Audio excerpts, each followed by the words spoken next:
Hello and welcome to Things We Said Today, our weekly podcast about anything and everything to do with the Beatles as a group, as solo artists, past, present, future, if we can figure it out.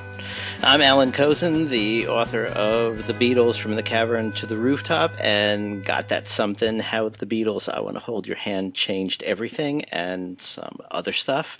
And I'm joined by my three regular co-hosts, Ken Michaels, who you know is the host of the syndicated Beatles radio show Every Little Thing. Hello, Ken. Hey, Alan. How's it going? Not bad. And Steve Marinucci, the world's only full-time Beatles reporter, whose work you can read on Billboard.com and Axis, that's AXS.com, and who is also the author of Meet a Monkey, Davy Jones. Hello, Steve. Hello, Alan. Hello, everyone. Okay, and let's see. I'm up in Maine. Steve's out in California. Ken is in Connecticut. And from the great state of Pennsylvania, we have Al Sussman, the executive editor of Beatle Fan magazine and author of the book Changing Times, 101 Days That Shaped a Generation. Hey, Al, how's it going? Hey, Alan. Hello there, everybody. All right. And today we have as a special guest, this is our, I guess, annual, at least the last few years, visit with Mark Lapidos, the creator, founder, director of the Fest for Beatle fans. You know, those of us of a certain age really still know it as Beatle Fest. Mm-hmm. Well, it started out that way. We know that. Right. Yeah. Hello, everybody. Good to hear you all. And Hey, Mark. Good to see you, but good to hear from you. And it's a pleasure being on your show. Welcome, Mark. And At Mark the end is coming to us from Jersey. So we have, as Mark pointed out before we started, people from five of us from 5 states. And that is how many fewer than people who've already signed up to come to the fest, Mark? 22 fewer. We have people from 27 states already signed up for the fest, including Nevada, which just came in a few hours ago. Wow. Not That bad. was the 27th one. Okay. And the New York Metro Beatle Fest runs from March 3rd That's to the Beatles 5th. thing. I can't get that out of my head.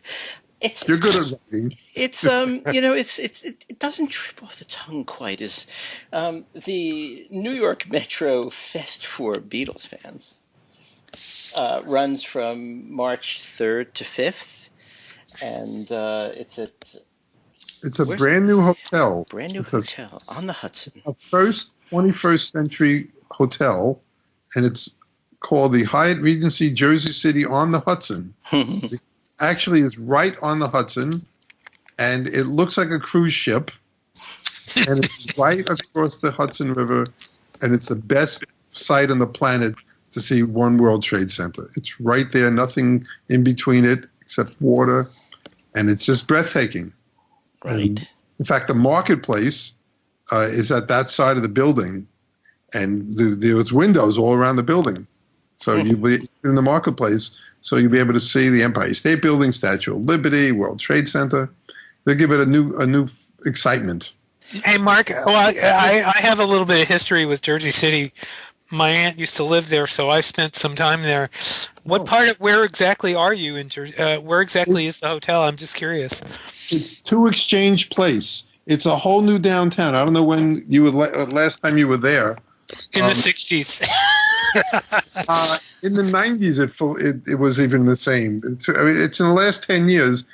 It's a big renaissance going on down there. There's 60-story buildings, 70-story buildings.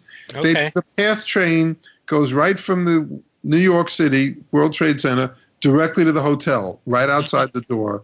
And it's 5 minutes away. So it opened up. It's a whole new area, and it's burgeoning. We were there Saturday. Right. Actually putting up posters and cards in stores. And about 4 blocks from the hotel, there's an area called Grove Street. Steve, does that sound familiar to you at all? No, where I used to hang out was Central Avenue. I don't know if that's even still there. But this area is a nice. It's like almost like Greenwich Village. It's okay. Nice. There's one of the streets that's permanently cordoned off. You can just there's tables out there to sit outside. Not yesterday, of course, it was too cold. But there's beautiful bars and nice restaurants there, and stores, and it's a happening area. And so many people now live in Jersey City. They commute to the city, and there are people who actually go to Jersey City from New York to get away from the buzz of Manhattan to hit the. It's not. I wouldn't call it a suburb. It's the fastest growing city in the state.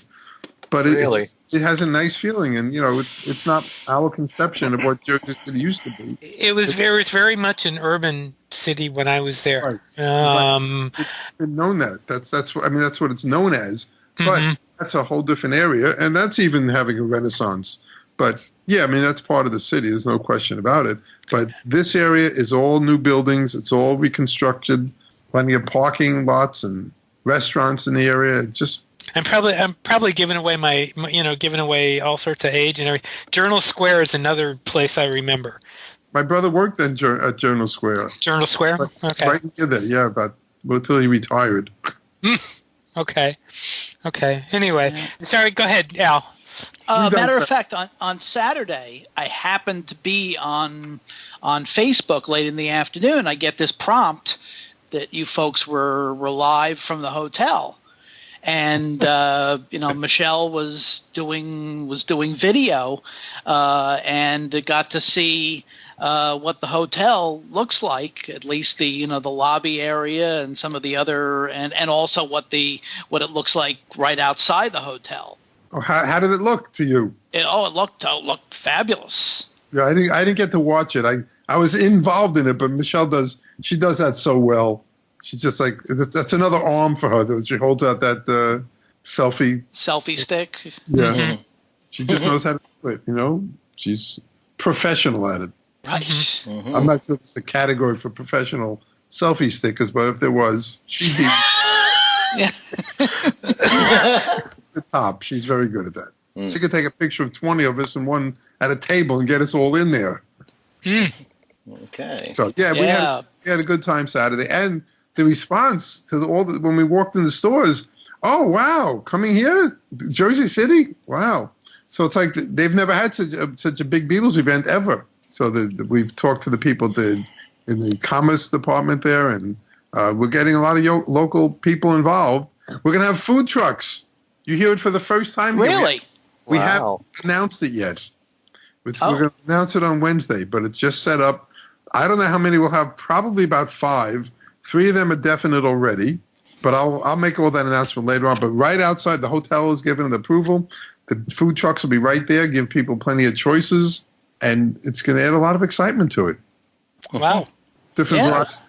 Not everybody likes to sit and have hotel food all weekend. Right, and that's been kind of a problem with the hotel in Chicago, where there really is nothing within walking distance. Sure, there are. Capitol Grill, all those expensive restaurants, of course. Yeah, Morton Steakhouse. Right. Like 8 steakhouses within 5 feet of each other. Right. Exactly. And even in the old dump in Secaucus. That had no restaurants around it. You're right. No. It had a deli. This is a nice new thing we have, and the hotel has gotten so into us being there. We have the entire hotel. The hotel's sold out of rooms. It's a bigger hotel than the Secaucus Hotel in terms of amount of rooms, and they just they got such a high recommendation from their sister hotel, the Hyatt Regency O'Hare, that they're really anxious to have us. That's great. We do. Yep, it's a nice layout. It's You'll see when you get there. At least one of you will see it. No, 2 of you. 50% of you. Yeah. Okay. I tried to drop down, but we have so many guest announcers that everyone gets about 5 minutes. Right. We got a whole page of guest announcers. Well, go ahead. I ramble, so let's talk. No, that's all right. I was just going to say, just for full disclosure, especially for that individual who last year was complaining about this being an infomercial, I am involved with the fest. I'm one of the moderators, and I come, as I kind of say, I come with the furniture. So, how long have you been part of the fest, Al? Either directly or indirectly since the very beginning. The very beginning. That's right. 1974. Wow. There were a couple of years there where I was on double secret probation, but what did you do? But we still did the trivia together. Right. That had never stopped. Who's going to be there this year, Mark? Yes. I've been thinking about it. This may be, it's pretty close to the top of the guests of the people we have this year.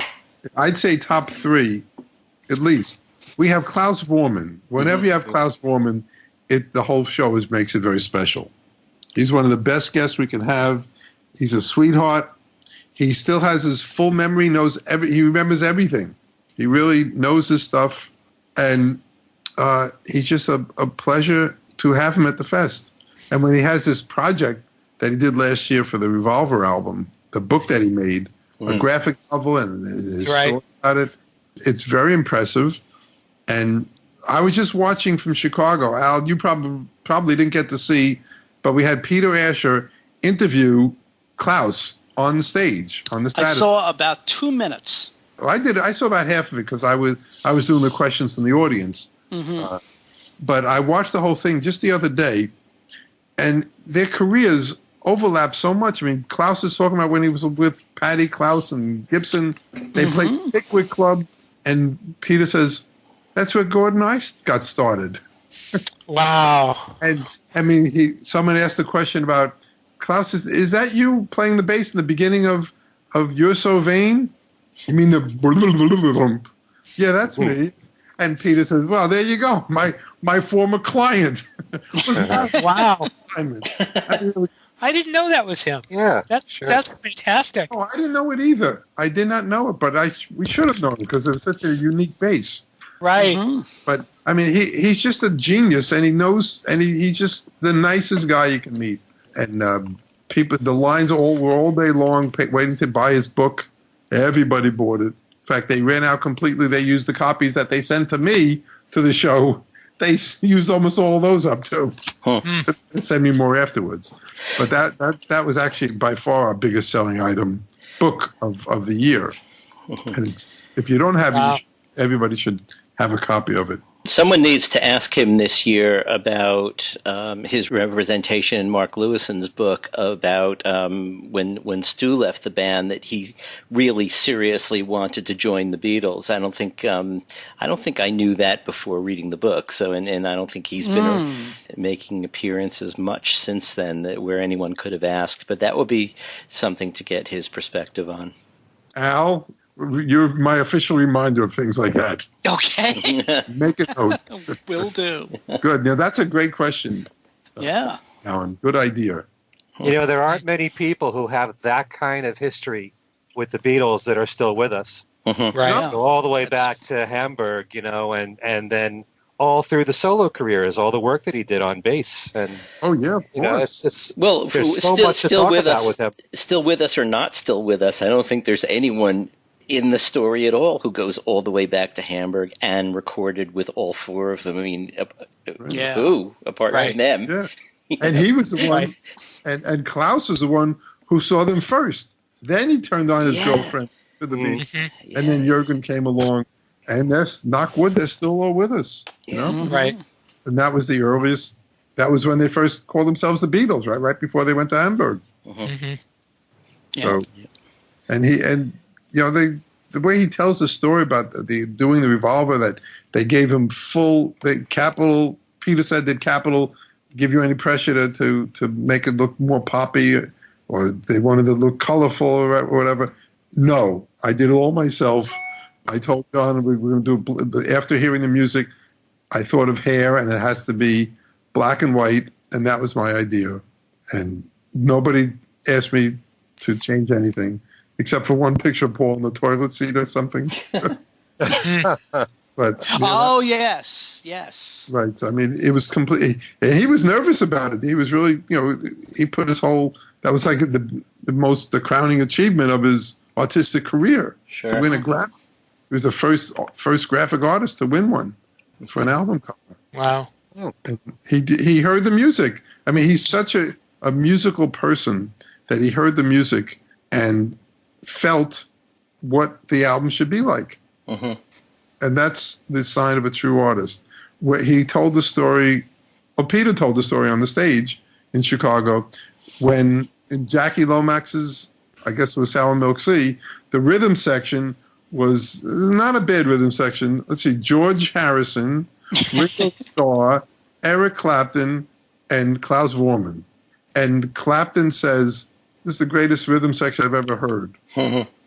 There you go. I mean, nothing. What else could be said about it? I mean, he was this Eric Clapton, and this compliment. It's like, and they were also. You'll really like this because I know you're more of a solo Beatles because you're so much younger than all the rest of us. They praised Ringo as high as anybody can praise him. Both Klaus and Peter were taking the time to say how some people underrate that think he's underrated, and they say he's absolutely perfect. He was a perfect drummer for the Beatles. His sense of timing, his unstoppable rhythm, everything he does, the fills, they were just raving about him. He was the perfect fit. Yeah, absolutely right. And he knew how to complement the song and what it needed, right. And that's the sign of a really great musician. It isn't just flash; it's just doing what's necessary to enhance the song and improve the song. Right, he wasn't into flash. Yeah, he had to be talked into doing the solo, right? Yep. And so I mean that's why all the music drummers say, "Who's your favorite drummer?" Most of them say Ringo. That's how they got their start anyway. Just like that's how we got our start playing guitars, right, Alan? Right. See your Absolutely. with your Mickey Dolenz fedora on, with your Fender Stratocaster. It looks like. No, it's a Fender. Is it Strat? Yeah, I guess it is. What are you looking at? I don't see it actually. I don't see me either, but I sort of know what I look like. It's the black frame. Okay, that's probably a Gibson SG. No, it's electric. It's got the top of it. It's a little blurry, but the top looks like. Am I wearing an outdoor blue jacket? You're wearing. The one with the hat. Okay, yeah, that is probably a Variax, a Line 6 Variax. Because with the Variax, you can it's a modeling guitar, so you can get the sound of anything from a 1956 Les Paul to a choral sitar on the thing, or a banjo. And when did you first start playing guitar? What year? Probably about 67. Oh, okay. Couldn't quite do that intro to Sgt. Pepper, but worked on it. I started in 64, right in February. Mm-hmm. My father was a musician, band leader, and was driving home from a Chinese restaurant and Twist and Shouts on the radio, and I'm jumping up and down in the back seat like with an air guitar. He said, "You want to learn how to play guitar?" I said, "I'd love to." The next day, I come home, and there's a guitar on my bed. He says, "You have an appointment with my friend up the street, 5 blocks away, at 7:30 tomorrow." What kind of guitar was it? Oh, it was a basic $50 guitar from Manny's Music. I don't remember. Mm-hmm. But later on, then I got my Guild D44, and then a D50. Mm-hmm. And I still don't play enough. So you should play at the fest. You should do it. You should do a little set. Well, after we break down on Sunday night, there's people still playing around the lobby. I go and sort of close the show by doing "Here Comes the Sun." Right. Right. Yeah. Okay. Doing that for 15 years, I'll bet, maybe 20. Nah, 15 at least. But yeah, I loved it. And they wait for me, and I'm dead to the world, and I got to wake up. Mark, wake up! Come on, you got to do it. And then about 40 or 50 or 100 people there surrounding me, and we're all singing along. and it's a special moment in the fest every Sunday night, Monday morning. Mm-hmm. So we've told you we have Klaus Vormann coming. Okay. We also have not one, not two, but three members of Paul McCartney's band. We have Denny Sywell, who actually was the first member of the band invited to join the McCartneys before Denny Lane. Then we have the last members of Wings, Steve Holley and Lawrence Juber. Of course, we all know Lawrence Juber. He's about the best guitarist I've ever seen in my life. Mm-hmm. He's amazing. He really is. Mm-hmm. And I just can't believe he can get all that sound out of one guitar. And he's got a new Beatles CD he's launching. He's world premiering at the show. I just can't stop playing Beatles. I think that's it. LJ can't stop playing the Beatles. Yeah, that's it. That's the one. And he'll be doing two solo concerts on Saturday afternoon in the big room, and then in the Apple Jam stage on Sunday. And there's going to be a wing set. It's called Wingmen with Liverpool. Two drummers. Steve Holley told me that he and Denny Sywell never played drums together. So there'll be two drum sets on the main stage, and it's going to be they're going to do about 5 or 6 Wing songs, and it's going to be a special moment. That's Saturday or Sunday? That's Saturday evening. Well, they'll play Saturday and Sunday evening. Okay. And also, one of the real treats over the years when Lawrence has been a guest is generally on Sunday, he's done an afternoon concert. In fact, for several years, he did like a noontime concert at the Chicago Fest. And he's going to be doing an afternoon concert on Sunday, but instead of being in the discussion room or wherever, it's going to be on the Apple Jam stage. Right, but he'll also do a concert on the main stage on Saturday. Oh, right, yes, right. So the Wings members are going to be very busy. Steve Holley is in the Birds of Paradox with two members of the Elvis Memory Band, Gary Van Syak and Adam Ippolito, and they're going to recreate the one-to-one concert on its 45th anniversary year. So I told them that I'd like to sit in the 14th row with my tambourine as living proof of history that I was there. I won't have the same amount of hair. Take a look at the video. Right before John says, "Now, did you all get your tambourines?"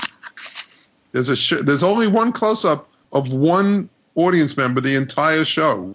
They didn't pan to the audience for a close-up except one time, and it was me with all my hair and glory in 1972. And I got to meet John that day. One of the many times I got to meet him at the what's the name of the famous restaurant in the park? Tavern on the Green. Thank you.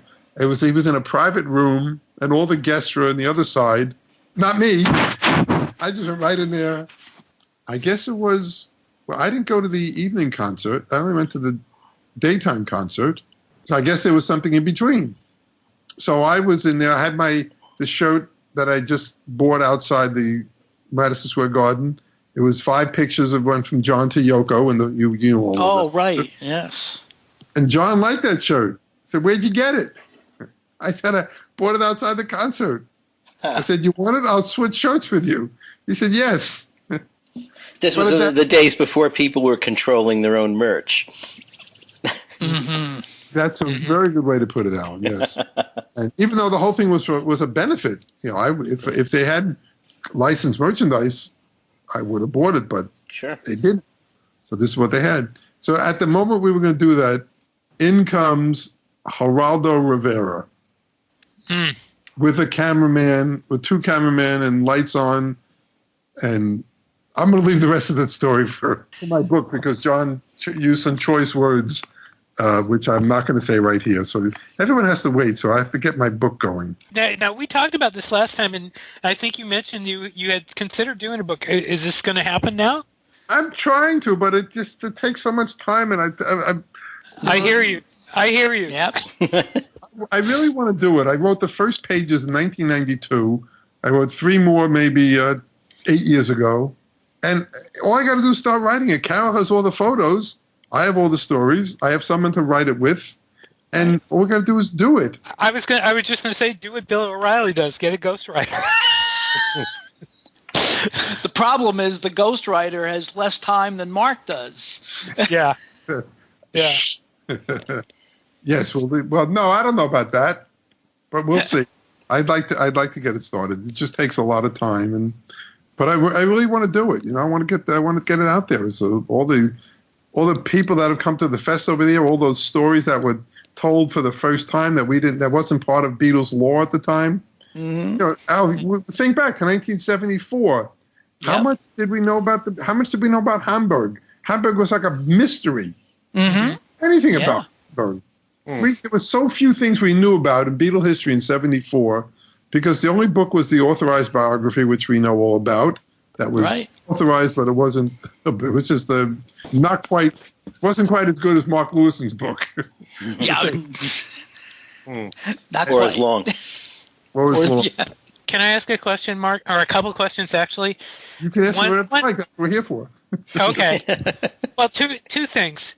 Number one, as the years go on, and I'm really happy that you were able to get Klaus. I mean, that's tremendous at this point in time. But as years go on now, and people get older and older, there is going to be obviously less of the original, less of the people who were actually there to be available to come to the fest. Have you discussed what you're going to do as far as that goes? How you're going to deal with that? At some point.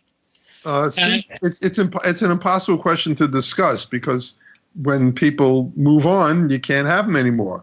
Right.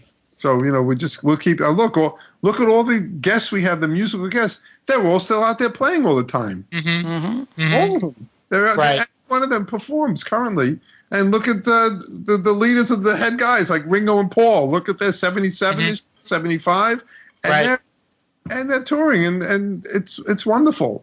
Ringo does the jumping jacks at the end, so Mm-hmm. I know that's amazing. This is not going to go another 100 years, guys. There's a limit, but we'll just keep doing it till we get it right, as my friend once said. You haven't mentioned all the musical people. Who's going to be musical? I mean, you mentioned the Wings people, but is there anybody else going to be there too? Yes, Joey Molland is there. Mm-hmm. He's a very popular guest, and I try not to bring guests back on a regular basis, but 6 or 7 years is enough now, because you want to get good quality guests. Right. And he's good. And new this year is Billy Kinsley. He was at our show in 2015 in Chicago. A member of the Mercy Beats. He played many dozens of times with the Beatles on the same stage and became friendly with them as a fellow Liverpudlian. This guy has great stories. In Chicago after the fest in 15, I saw him down in the bar. I said, why don't you come up? We're having some Chinese food. He said, well, I ate already. He said, just come up, pick, we'll talk. And 6 hours later, 1:45, we're still talking. I mean, we loved his stories. And he's really a sweetheart of a guy. And we don't know his songs here because Mercy Beats never made it here. But they had some pretty good sized hits in England. And he'll do a couple of Beatles songs and one or two of his originals from those days. And people are going to love his story. So he's a new person we uncovered recently. And he was in Good Old Frida. And he was in Good Old Frida, right? And we had Good Old Frida come out of the woodwork, and look what happened. Yeah, that's such a great story. I mean, that has to be probably one of the bigger successes. I shouldn't say success, but I mean the most heartwarming stories of in the history of the fest is Frida. Yeah, I think. Would you say? Yeah, I think I said absolutely. It's a top 5 moment for me, and I said that on stage after we had the world premiere of it. It's probably 3 or 4 years ago by now. I can't keep going, but she got a 2 or 3 minute standing ovation. I never remember seeing anybody get a 3-minute standing ovation at the fest before. Was that before the movie now, or was that after you had shown the movie? No, this was the premiere right after we all saw the movie for the first time. I was going to ask you about the first time she appeared at the fest, which was before the movie, correct? Before the movie, right, and that helped her I guess it sort of pushed her to want to do it.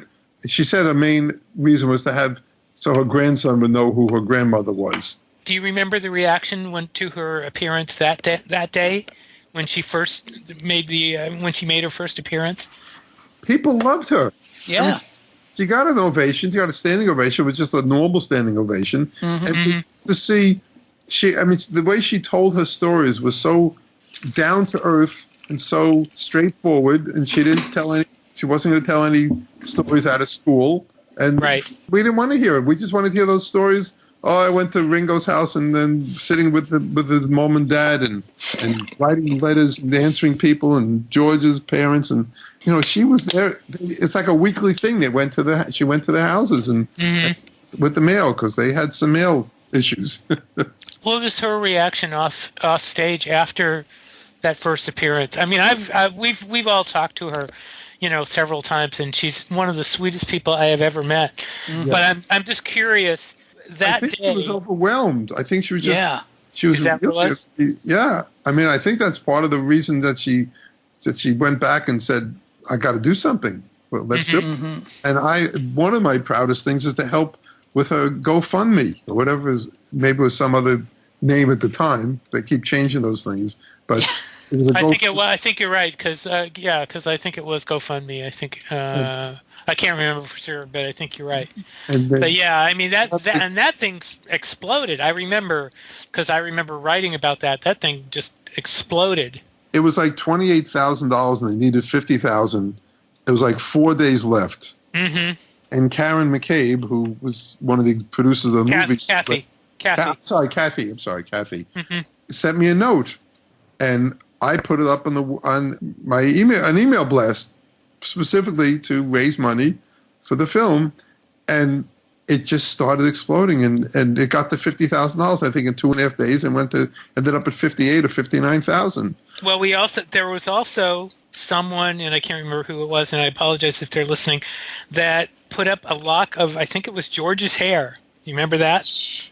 Yeah, no, I didn't remember that happened, but and that also helped. I mean, it really exploded then.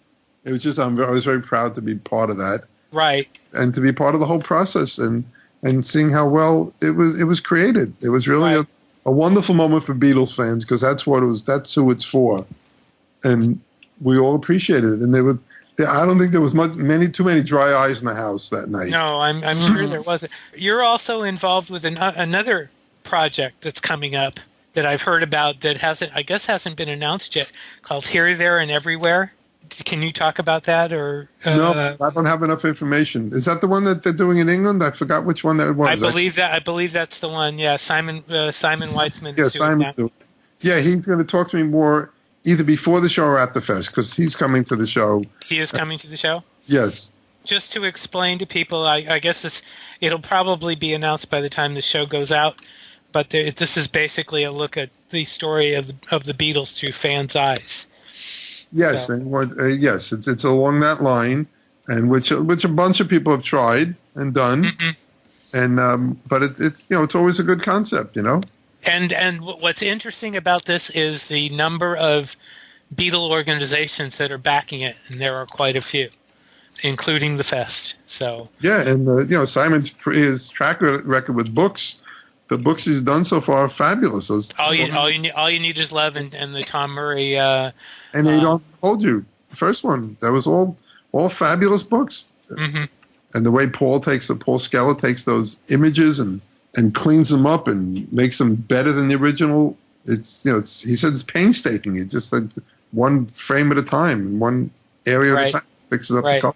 This sounds like a very interesting project. I've just heard about this, and I'm sure we will be hearing more about this in the future. Yeah, I'm sure he'll talk about it at the fest and start getting the word out. And we'll be involved. So next guest, we have Louise Harrison.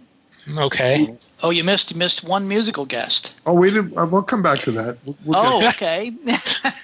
I missed 4 or 5 musical guests, Al. Okay. But they're coming. Louise. She's sort of getting on in years, and I think it's going to be too difficult for her to come. That's what she was voicing to me. So this might be her last appearance. Yeah. But I guess it's harder to get around. Mm-hmm. But she still has the spunk, and if you've seen her book, you can see visual proof that what she was telling, it was the truth. These actual documents in there from Brian, thanking her for helping getting played on the radio, and can you help promote these other artists I have, and dates, and they're in there. She really did do that, and that's part of the story that no one's really told that much. Mm-hmm.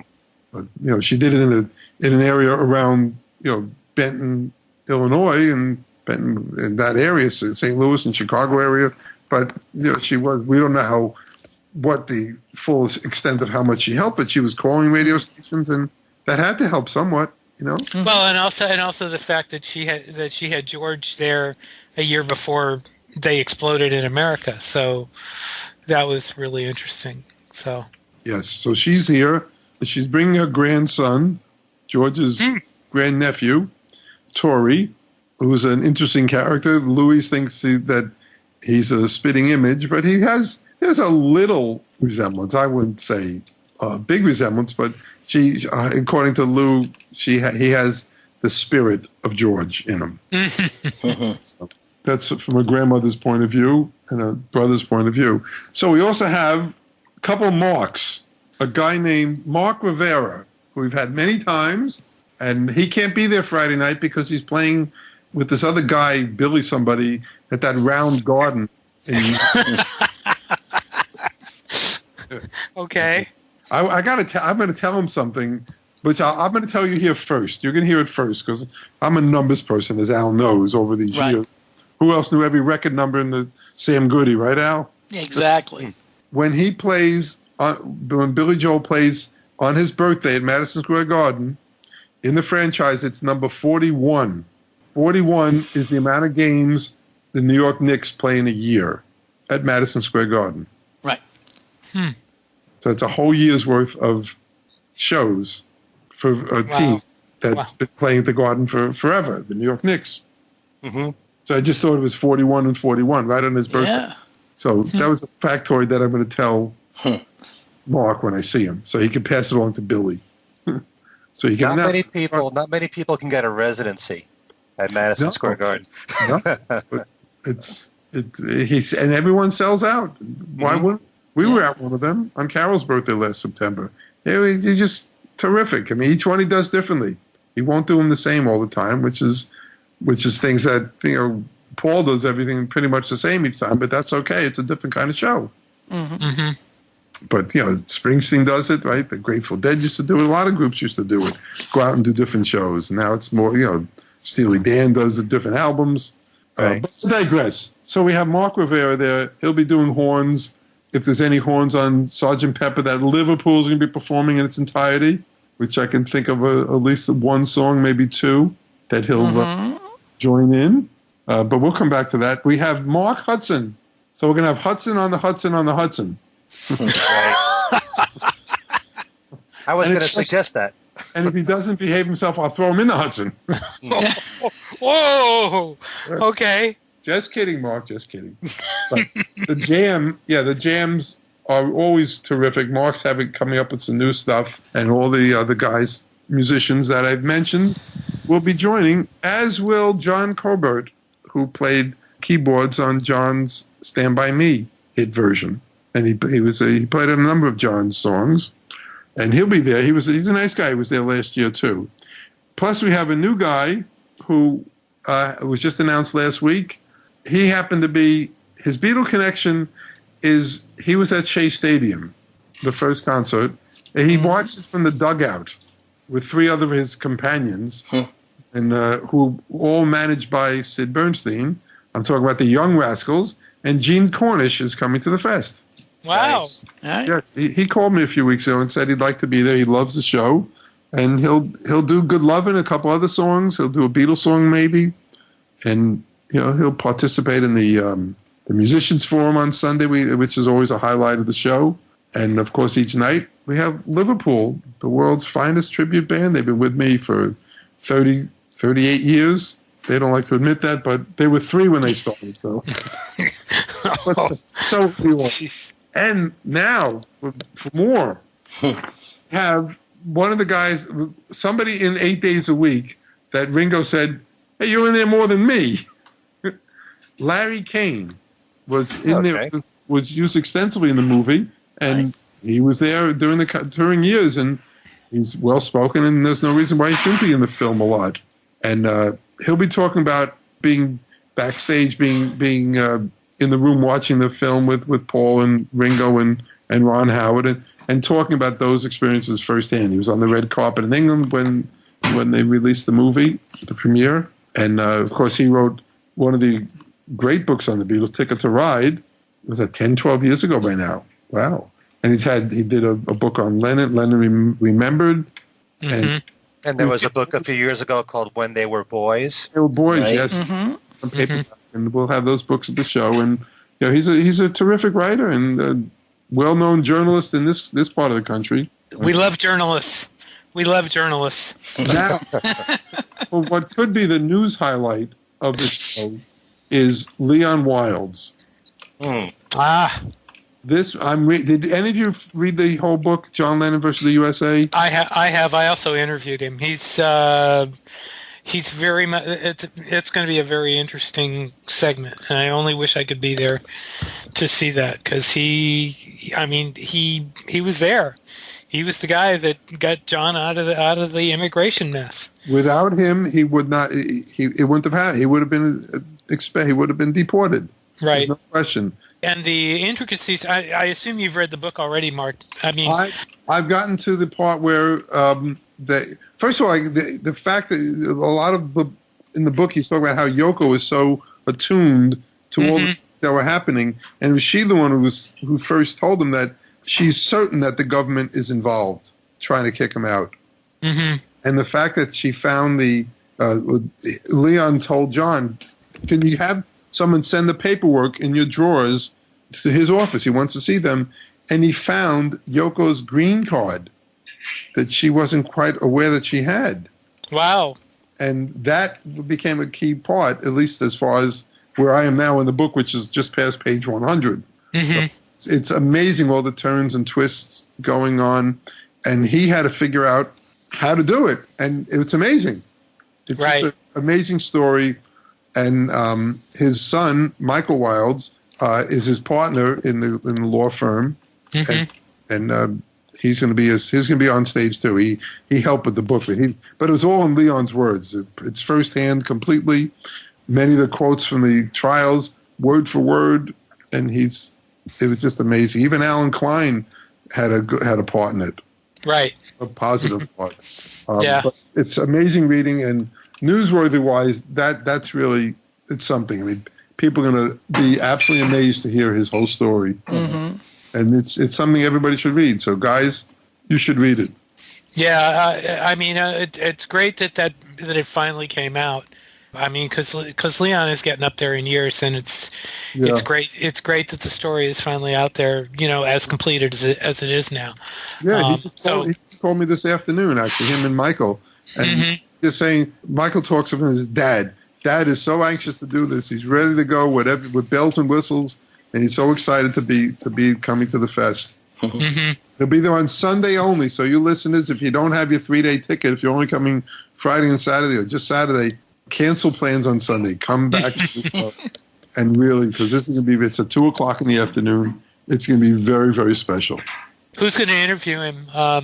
Michael. His son's going to be there. His son's going to do the interview? Yeah, Tom Frangione. Yeah. Okay. He wrote a great review on it. But I think Michael's going to be doing a lot of it because of his father's position, and he knows how to talk to his dad and get out the best stories, and then he'll open it up to question and answers, and Tom will help with that from the audience.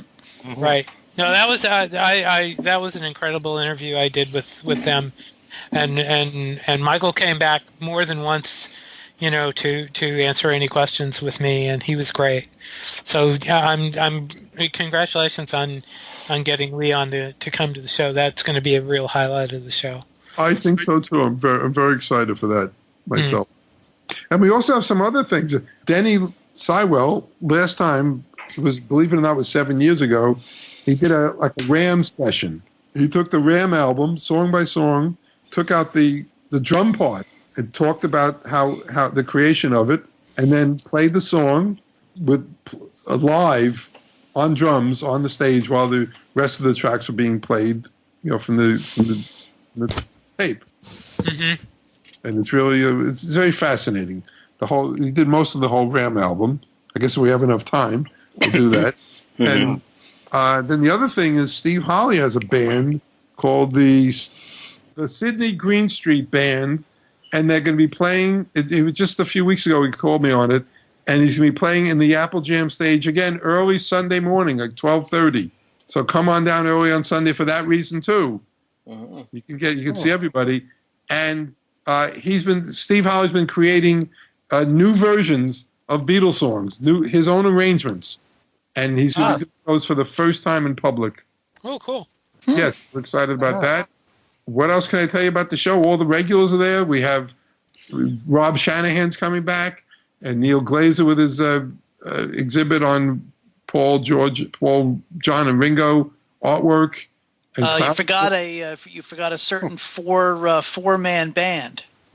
A certain four-man band called the Weaklings. Right. They'll be there Sunday afternoon, and they are terrific. They're wonderful, and they will be performing. They're going to do Al's idea to do it's not going to be a press conference. It'll be like a talking about the Weaklings in the discussion room on Sunday about 1:00, and the audience will be able to ask them all sorts of questions.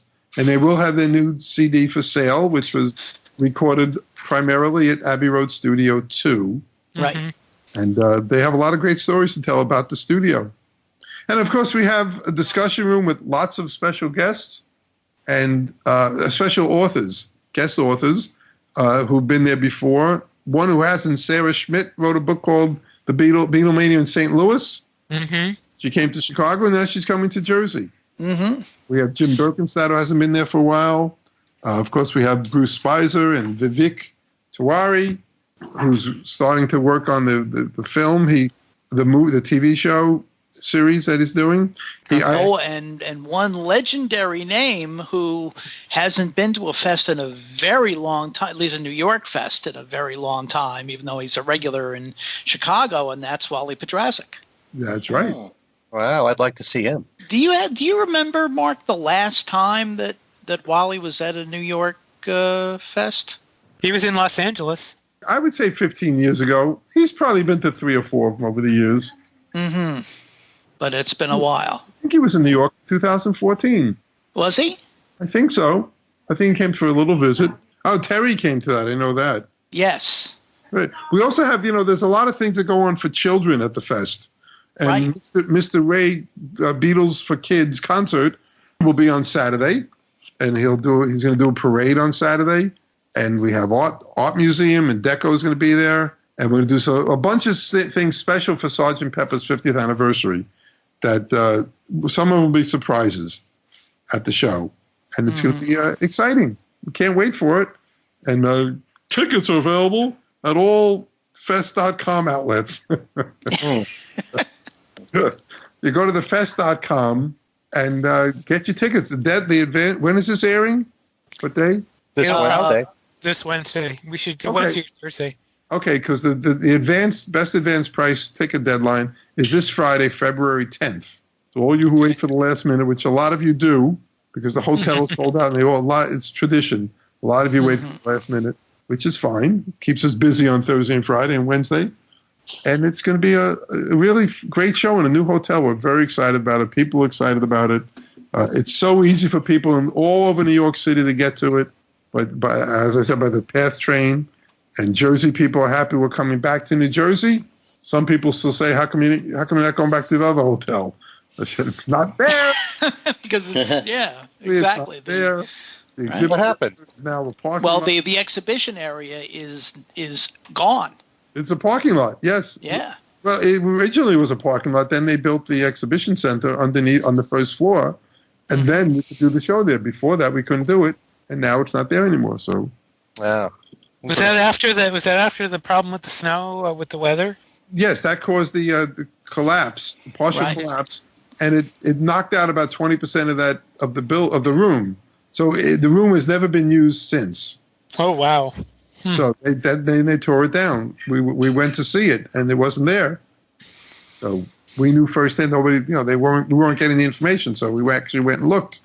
I think we went to look on the way down to go see the Jersey City Hotel, just to see this was in. Several people have asked me if there's any chance of going back to LA or coming out to the West Coast at all. Is there any chance of that, Mark? I wouldn't say never, but it'd have to be a different situation. Okay. Because you were there. Mm-hmm. I was there. Right? I was there. It was one of the best shows we had. Yes, it was. It was a wonderful show. The issue was whatever caused it not to have the vast quantities of humans. Yeah. But it was a terrific show, and I did it. And that Apple Jam's outside the it's wonderful.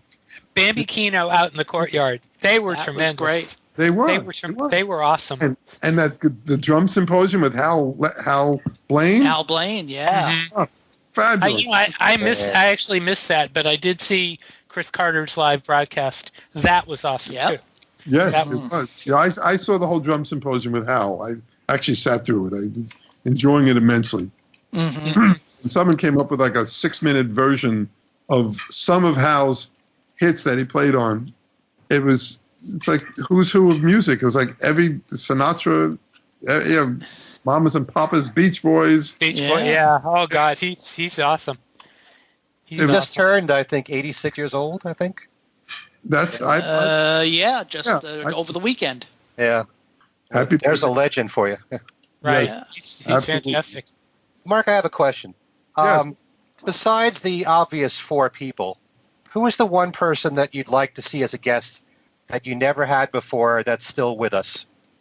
We've had just about everybody. Who haven't we had? I've had people say, why don't you get some special guests? I said, you tell me who you want. Yeah. I'll try to find them. Musicians, I would think musicians would be in there. Maybe Joe Walsh.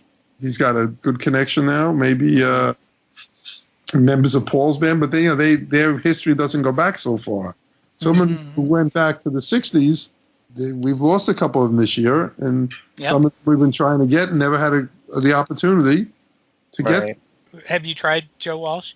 No, not yet. No, but he's on my list. Who would I like to get?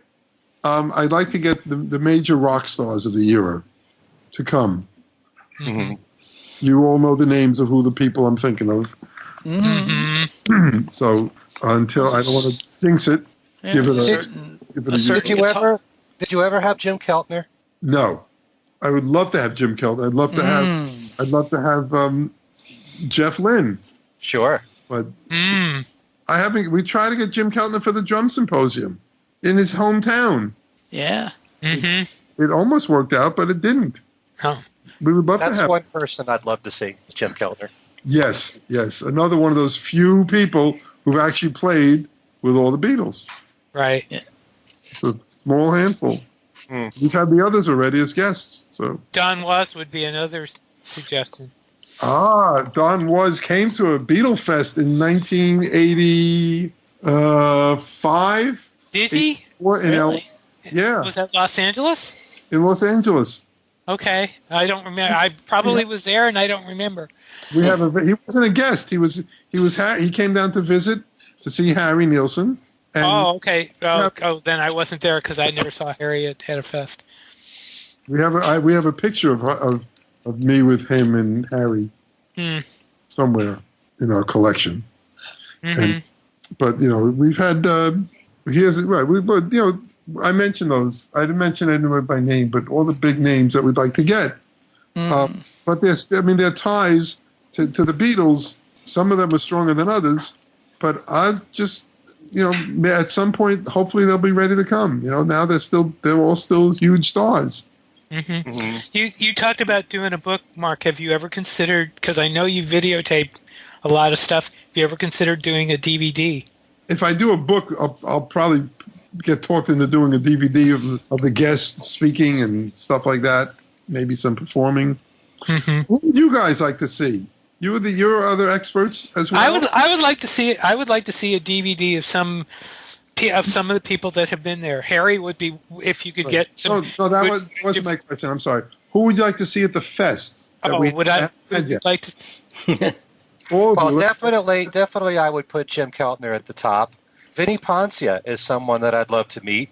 Oh yeah, because he wrote so many songs with Ringo, especially in the '70s. He had that relationship with him. I'd love to see him. Yeah, definitely Jeff Lynne, although I doubt he would do it. Right. You can move into the '80s and some of the musicians that work with Paul then. Hamish Stewart, Robbie McIntosh. We had them. Eric Idle. We had them. Yeah, too. you had Hamish. You did have Hamish. I remember Hamish. Yeah. 2 or 3 fests we had them. Yeah, I remember. I met Hamish. Yeah. Eric Idle. Mark. Yeah. We almost had Eric come down. He almost came down and joined the other guys, and we had the Ruddles reunion. Remember that? That was the highlight in Chicago. Having a Quarrymen reunion was a highlight with Chawton. It was the only time they did that. So that was nice. But go ahead. Who else? Alan, what do you think? Well, there's a certain guitarist that's been talking about retirement, so he would have some extra time. Right. Yeah. I mean, some guy who's playing in Madison Square Garden in September, a whole bunch of nights. I think it's 2 nights. Who are you talking about? It was 2 nights. It's much more now. Oh, okay. Oh, Eric? Yep. Yeah, Eric. Eric the half B. Alan, what about you? Where do you chime in? Who would you like to see? Gosh, I mean, I don't know. Everyone I think of, you've basically had. I mean, I don't think Dylan's going to show, as they used to say when he never showed up at anything. But he obviously has some connections with a few of them.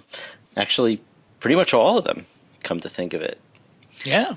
Anybody else have a suggestion? Danny, if you could ever get him.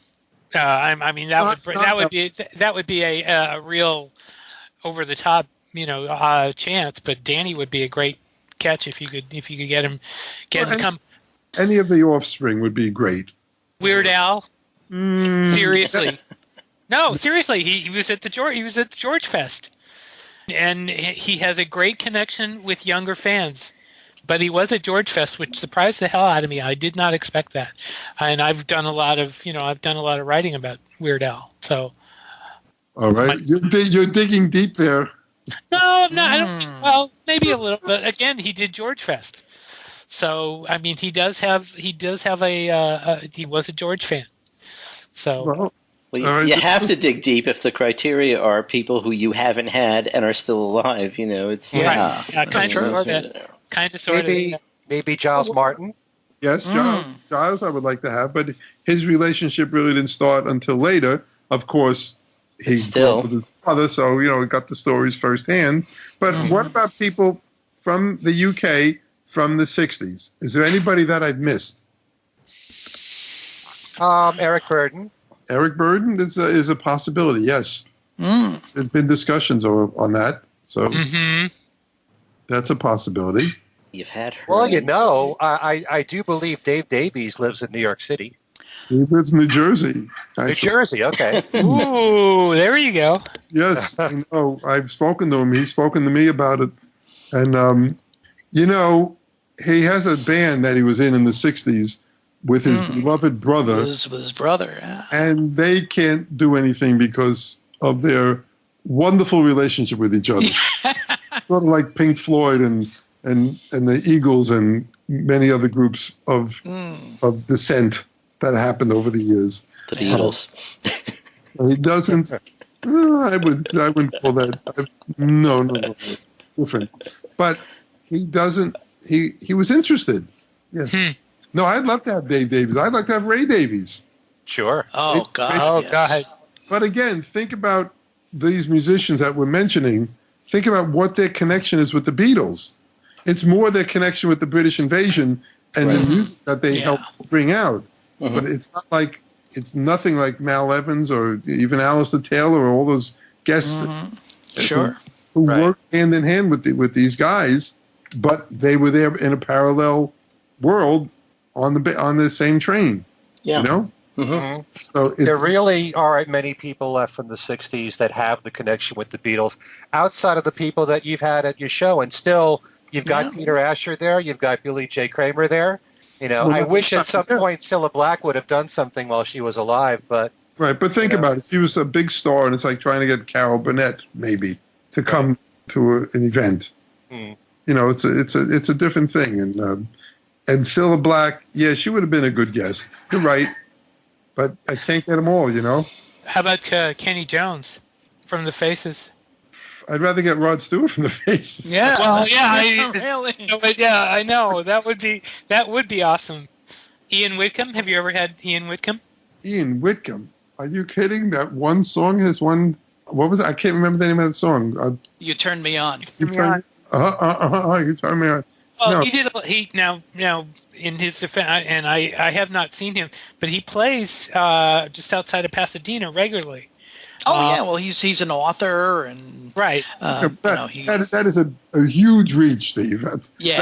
That's really again. It was a big song in the 60s. Yeah, but one song. There's a wonder. Roger Daltrey, but he's part of a big band, Right. Yeah. No, I know. I know that. I know. Yeah. And if you're gonna get Roger, you may as well get Pete.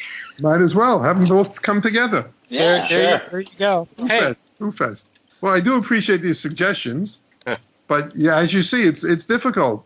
So when I get a guest that hasn't been there for 6-7 years, we should all appreciate that they're still around and baby boomers. We're not aging; we're getting better. And who would have thought that people in their 70s would be the biggest rock stars on the planet and can command stadiums, can command Coachella, could command 100,000 people, 400,000 people, whatever it is, just by snapping their fingers.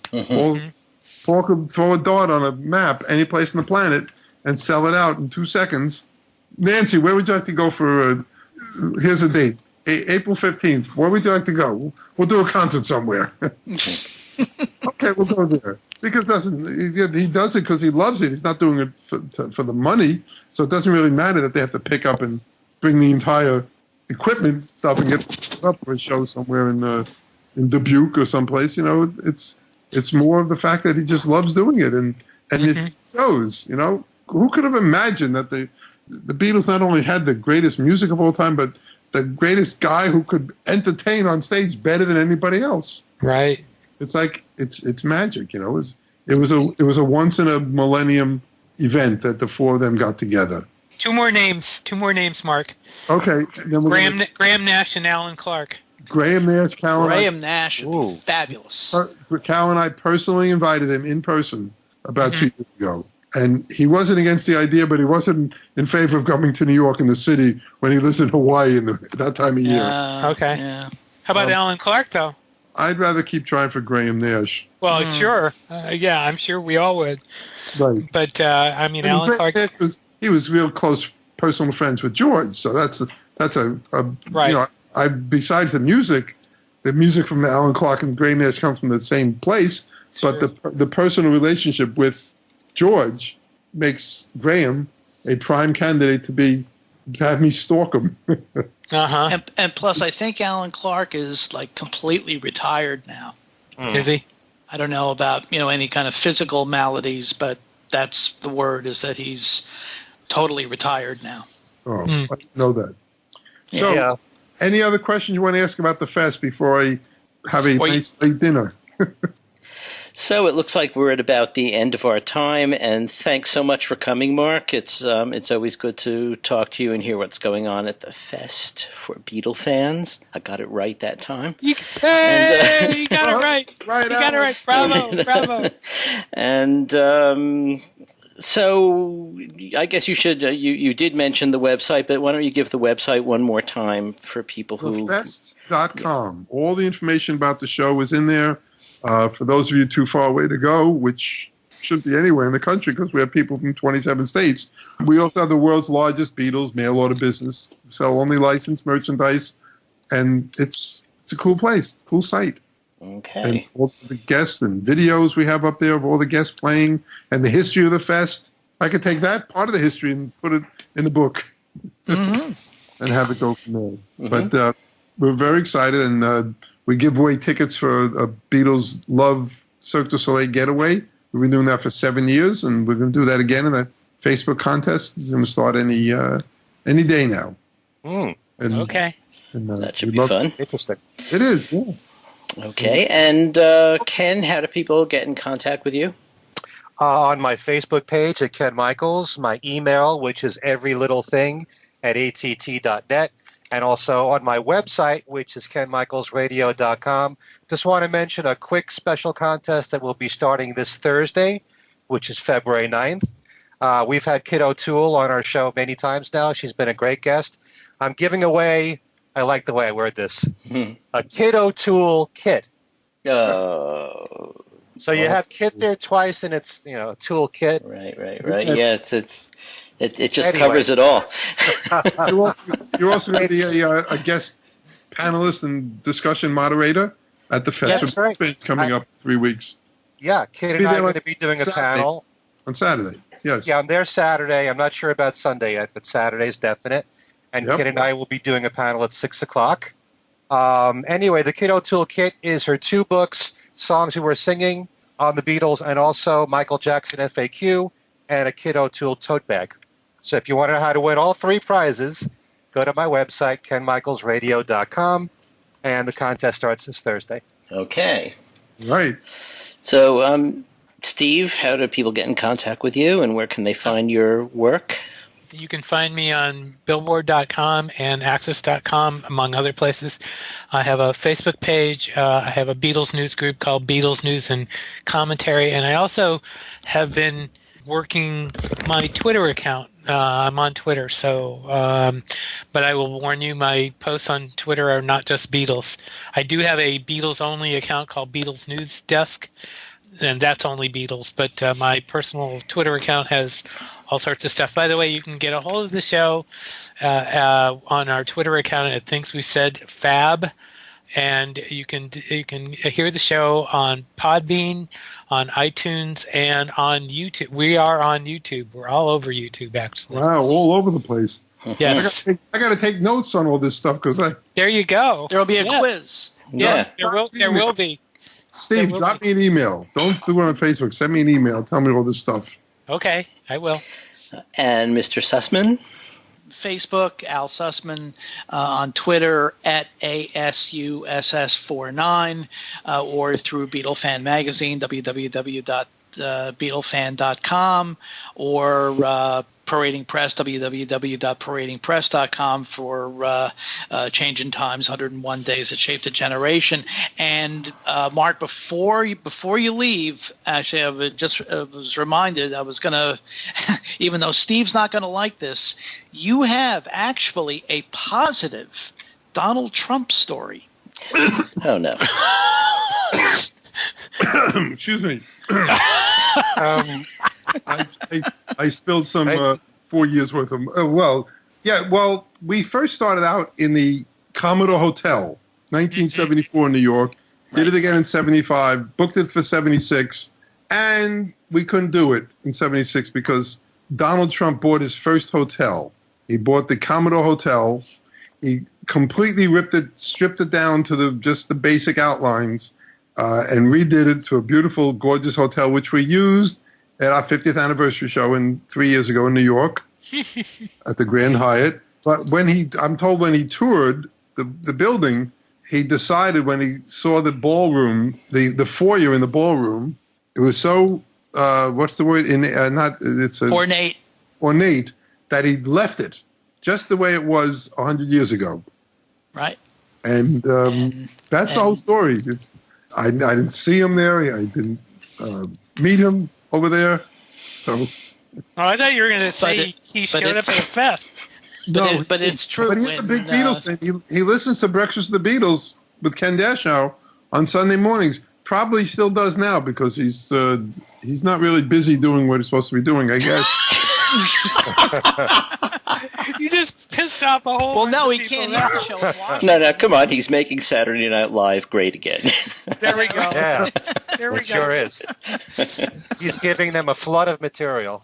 He is. Yes. But it is true, because when I went to the Grand Hyatt the day before the fest in 2014, and when we went up to that level, the ballroom level, it was like 1974. Just exactly. It wasn't changed one end. Nope, nothing. not at all. They painted it and made it cleaner, but it was only that part. You walk in the ballroom, there's no balcony anymore. Right. The ball, it's the same shape, but no balcony. And then the whole place was completely redone except that area, which is very cool. Okay, and you can contact all of us at Things We Said Today Radio Show at gmail.com. We answer, each of us, I think, some of the email we get. We're happy to get suggestions, comments, whatever you have to say. You can follow us on Twitter at the @ Things We Said Fab, and we have a Facebook page, Things We Said Today Beatles Radio Fans. I'm Alan Cozen. You can find me on Facebook at either Alan Cozen or Alan Cozen Remixed. And for my colleagues, Ken Michael, Steve Marinucci, Al Sussman, and our guest Mark Lapidos, thank you for listening, and we'll see you next time.